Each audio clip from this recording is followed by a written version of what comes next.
자, 다시 정치권으로 돌아가 보겠습니다. 윤석열 대통령 이야기를 좀 해볼 텐데요. 서울구치소에서 설 연휴를 맞았죠. 최근 탄핵 심판 준비에 열중하면서 그런 가운데 한 권의 책을 읽고 있다고 합니다. 그래서 그 책에 대한 관심이 또 쏠리고 있는데 어떤 책인지 윤상현 의원의 목소리로 확인해 보겠습니다.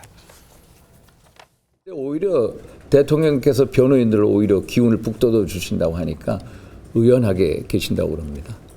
책은 한 권 들어가 있답니다.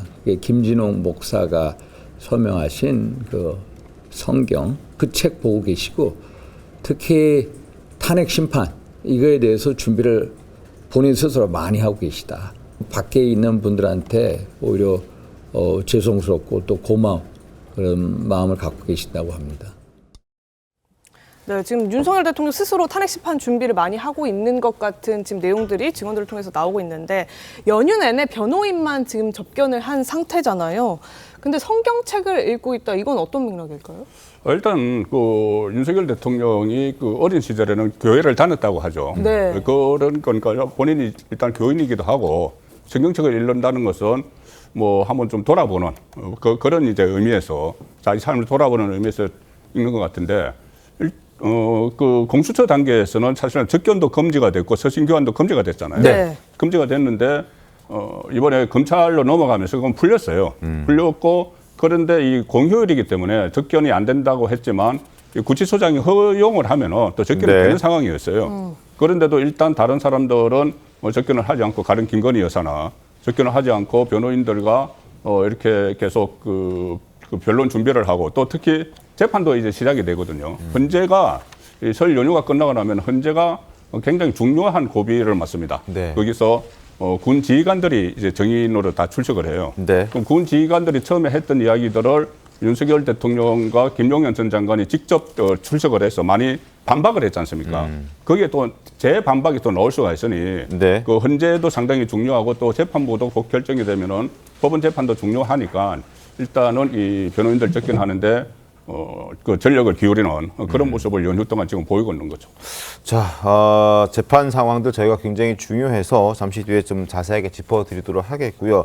먼저 접견 얘기가 나와서 접견과 관련해서 좀 이야기를 좀 짚고 넘어가도록 하겠습니다. 일단 변호인들만 접견이 가능한 상황이었는데 이제 연휴가 끝나고 내일부터는 일반인도 하루에 한 번씩은 접견이 가능한 상황입니다. 설전 변호사님. 그래서 국민의힘 측에서 혹은 대통령실 참모들이 접견을 간다는 얘기가 들립니다. 네, 원래 대통령 측에서는 그 접견 금지 결정 전에 이미 어떤 이 일정을 다 짜놨다고 해요. 그 접견자 명단하고 일정을 다 했었는데 아마 그 금지가 되면서 시행되지 못했고 이번에 옮기면서 검찰로 이제 송치가 되면서 이 부분과 관련해가지고 되는데 그러니까 대통령 비서실장 측에서 갈 것 같고요. 그 다음에 고위 참모진들도 갈 것 같습니다. 그리고 지금 국민의힘의 권성동 원내대표 같은 경우도 개인적인 자격으로 지금 방문을 하겠다라고 돼 있는데요. 일일 하루에 한 번밖에 면회가 되지 않습니다. 그렇기 때문에